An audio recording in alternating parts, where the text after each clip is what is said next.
আসসালামু আলাইকুম ভিউয়ার্স, আশা করি সবাই ভালো আছেন। আজকে একটি ফেসবুকের বিষয় নিয়ে কথা বলবো। যারা নিজেদের ফেসবুক আইডি ডিএক্টিভ করে রাখতে চান, মানে কিছুদিনের জন্য গোপনে রাখতে চান, সে বিষয় নিয়ে আজকে কথা বলবো। আপনি যদি আপনার আইডি ডিএক্টিভ করে রাখতে চান, তাহলে আপনার আইডিটি ফেসবুকে লগ ইন রাখতে হবে এবং প্রথমে আপনি আপনার ফেসবুক অ্যাপটিতে চলে যাবেন। ফেসবুক অ্যাপে চলে যাওয়ার পর ডান দিকের উপরে থাকা থ্রি বারে ক্লিক করবেন।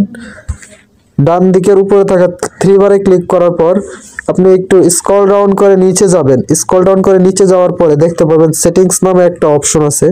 সেটিংস নামে অপশন, এটার মধ্যে একটা ক্লিক করবেন। আপনাকে আরেকটি পেজে নিয়ে আসবে। সেই পেজে প্রথম দিক দিয়ে অথবা একটু নিচ দিক দিয়ে দেখবেন পার্সোনাল ডিটেলস নামে একটা অপশন আছে। এই পার্সোনাল ডিটেলসের উপর একটা ক্লিক করবেন। আপনাকে আবার আরেকটি পেজে নিয়ে আসবে। সেখানে আপনার প্রোফাইলটি এবং নিচ দিক দিয়ে পার্সোনাল ডিটেলস নামে আরেকটি অপশন দেখাবে। আপনি নিচ দিক দিয়ে থাকা পার্সোনাল ডিটেলস নামে অপশনটিতে ক্লিক করবেন। নিরাপত্তার স্বার্থে আমি আমার জিমেইলটি ডাকিয়ে রাখতেছি এবং নিচ দিক দিয়ে আপনি দেখবেন অ্যাকাউন্ট ওনারশিপ অ্যান্ড কন্ট্রোল নামে একটা অপশন আছে। এই অপশনটার উপর একটা ট্যাপ দিবেন। এটার উপর প্রবেশ করার পরে আপনি দেখবেন ডিএক্টিভেশন অর ডিলিটেশন নামে একটি অপশন আছে। এই অপশনটাতে ক্লিক করবেন। এই অপশনটাতে ক্লিক করার পরে আপনাকে আপনার এই অ্যাকাউন্টের সাথে কতটা অ্যাকাউন্ট সংযুক্ত সেগুলোও দেখাবে, অর্থাৎ এই অ্যাকাউন্ট দিয়ে অন্য কোনো অ্যাকাউন্ট খোলা আছে কিনা। এখানে আপনি যে অ্যাকাউন্টটা ডিএক্টিভ করতে চাচ্ছেন সেই অ্যাকাউন্টটা এখানে দেখাবে। আপনি অ্যাকাউন্টের উপর একটা ক্লিক করবেন। অ্যাকাউন্টের উপরে ক্লিক করার পর আপনাকে একটি পেজে নিয়ে আসবে। আর এই পেজে আপনি দেখতে পারবেন ডিএক্টিভ ইউর অ্যাকাউন্ট আর একটা হলো ডিলেট অ্যাকাউন্ট।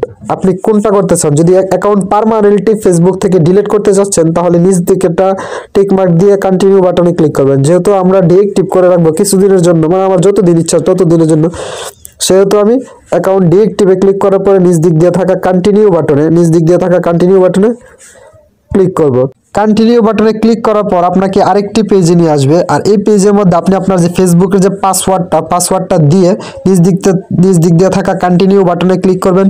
তাহলে আপনার অ্যাকাউন্টটি ডিএক্টিভ হয়ে যাবে। আমি আর দেখাচ্ছি না, যেহেতু আমার অ্যাকাউন্টটা আমি ডিএক্টিভ করবো না। এই জায়গায় আপনি আপনার পাসওয়ার্ডটা দিয়ে কন্টিনিউ দিলেই অ্যাকাউন্টটি ডিএক্টিভ হয়ে যাবে। আশা করি ভিডিওটা বোঝাতে পেরেছি।